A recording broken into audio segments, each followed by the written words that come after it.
Pastor Ed here with Daily Devotions for Friday, February the 2nd, 2024. I'm going to talk a little bit more about fear. I said yesterday how faith and fear are sort of the two things in tension in Mark's gospel, and fear is this recurring theme. Martin Luther had an interesting take on fear. He once said that God and the devil take opposite tactics in regards to fear. The Lord, God, first allows us to become afraid so that he might relieve our fears and comfort us.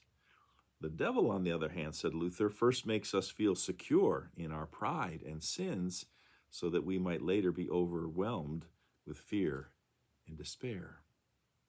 Interesting perspective. We need to be relieved of our fears and comforted.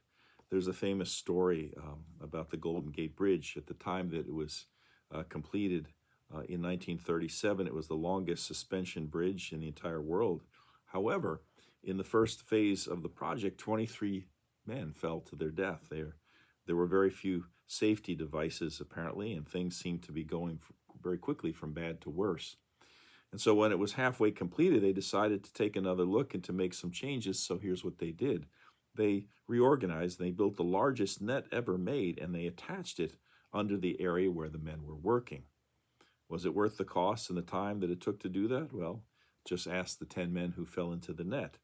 Not only did it save the lives of those 10 men, the work was actually done sooner than planned because they and the other workers no longer had to live in fear of falling.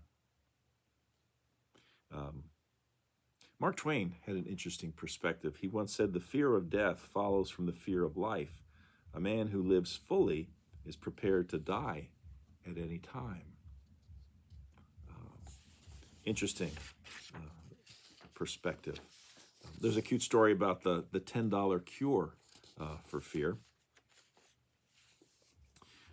This fellow went to the psychiatrist. He said, "Doc, I've got a problem. Every time I get into bed, I think there's somebody underneath it. I get under the bed, and I think there's somebody on top of it, top, under. You got to help me. I'm going crazy." "Well, just put yourself in my hands for 2 years," said the doctor. "Come to me 3 times a week, and I'll cure your fears." "Well, how much do you charge?" $100 per visit."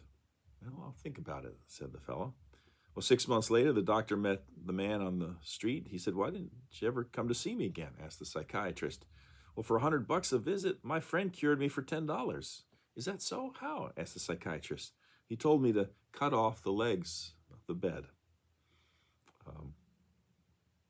Again, most of us have fears that are difficult to overcome, more difficult than that gentleman's.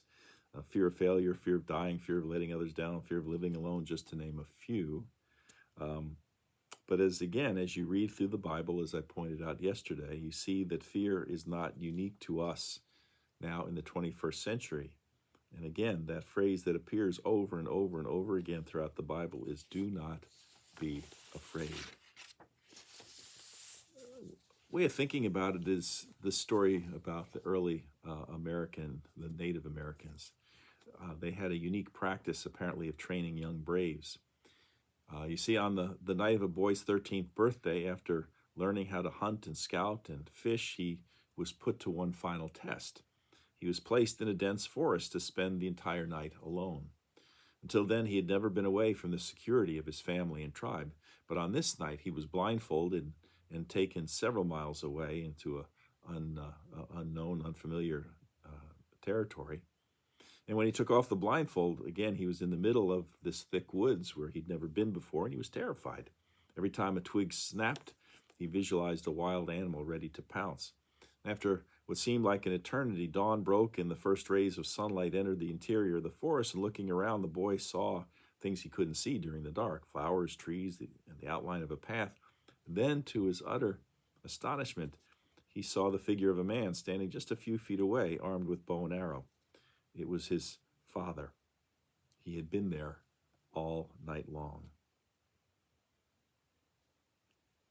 Faith, you might say, is confidence in God. Fear, as Dr. Eldon Furman, the former president of Wesley Biblical Seminary in Jackson, Mississippi, once said, "Fear is nothing more than confidence in the devil." Fear is Nothing more than confidence in the devil. Faith is confidence in God. Alrighty, leave you with that thought today, and we'll come back one more time tomorrow, talk about fear, a particular kind of fear. Looking forward to it. Hope to see you then. Have a great day today. Take care. Bye-bye.